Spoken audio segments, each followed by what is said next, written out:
bathrooms which are made of gold and silver and whatever. But the system is still the same. It has not changed, and shall it not change. So Amir al-Mu'mineen is saying what they experienced, you too shall experience.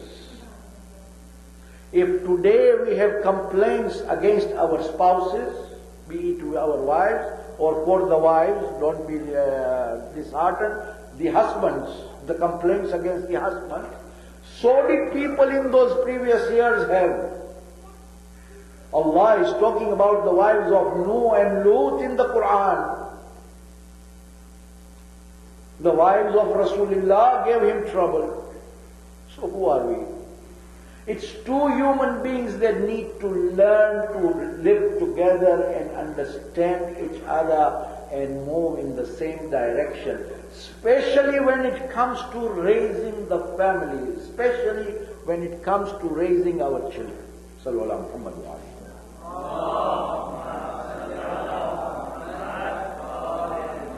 So Imam is reminding us that you will have the same issues that were there for your forefathers. So take a lesson from them on how they resolved their issues. From the virtuous ones only, of course. However, Imam is still giving us another way of doing it. And he says, thereafter, their thinking led them to discharge the wajibat, the obligations they came to know of, and to desist from what they were not required to do. If, Imam says, your heart does not accept this without acquiring knowledge as they acquired it, then your search should first be, now this is the main point. He says your search should first be by way of understanding and learning, and not by falling into doubts or getting entangled in quarrels. Two things Imam is mentioning here. That if you do not avoid these two things in your life, you will never get the comprehension of life. One is doubting. Allah does not like anyone who is what we call kathiru shak. He doubts everything. Now here, doubting does not mean you do not debate.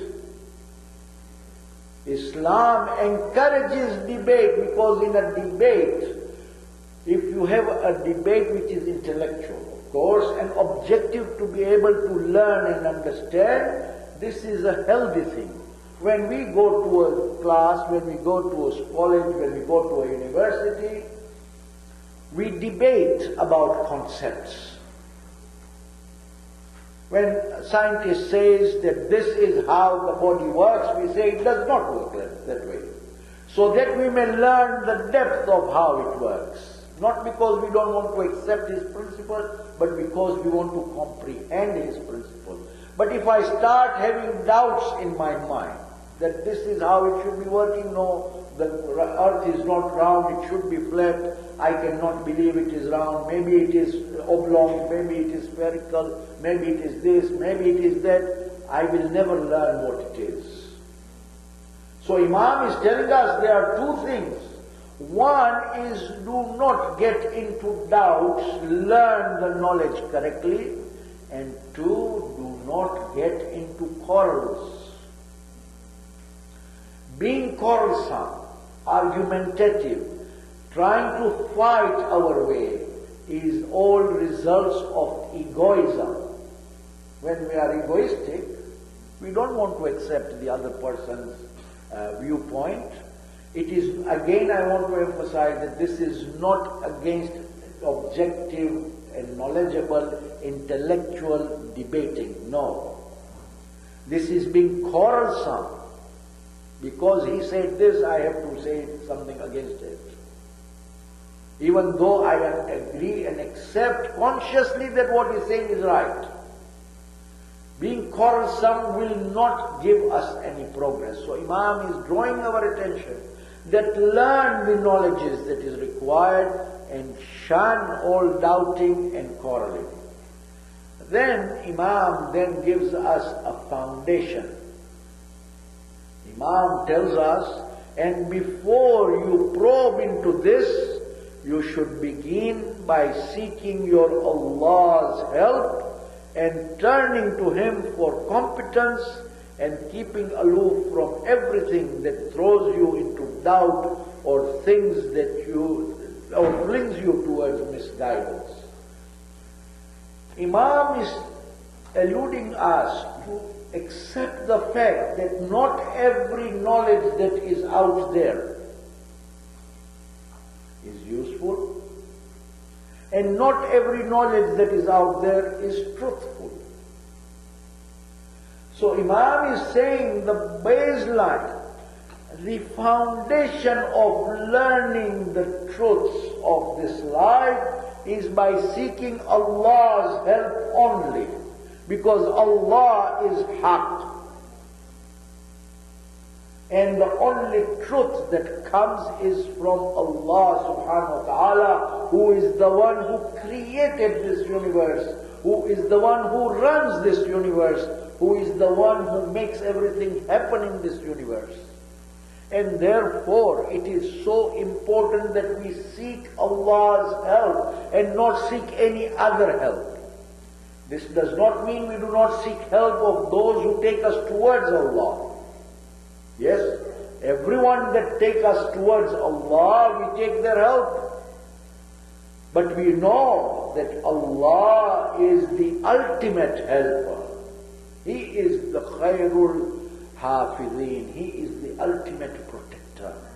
So you seek, Imam says, seek His help and put that as your foundation, that whatever you want to know, whatever progress you want to make with Allah's foundation. And Imam says, and turn to Him for competence.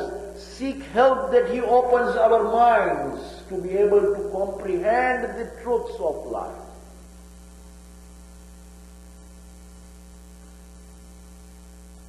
I want to draw our attention slightly outside from here, where I want to remind ourselves of the hadith of Rasulullah Janmohamed Mustafa sallallahu alayhi wa alihi wa sallam.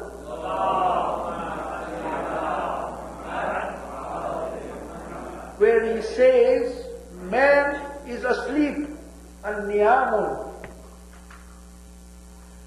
He will wake up when he dies. What Rasulullah sallallahu alayhi wa sallam is explaining to us is, do not live as a dead man, as a man who is asleep to realities. Your fantasies are there, but you should understand the difference between reality and fantasy. Most of us in this world live in a fantasy world. We do not have this background, or we do not have this consciousness that tomorrow, when I am buried down in the earth again, where I came from, I will be questioned. And then I shall realize what I did. But it will be too late. I cannot undo what I have done. So, all these teachings of the Ahlul Bayt is based on this. Open up your eyes. Come towards the truth in this life. Seek Allah's help that He opens our minds for competence to understand and comprehend these teachings and live the life that Allah wants us to live. And He says, and ask Allah for help for keeping you away from doubts and keeping you away from misguidance. Today, we all know the amount of misguidance that is going on around us. We realize some of the things, that this cannot be true. There are people out there who even sit on the mimbar of Rasulullah and misguide the ummah of Rasulullah by twisting the words of the Quran, twisting the words of ahadith,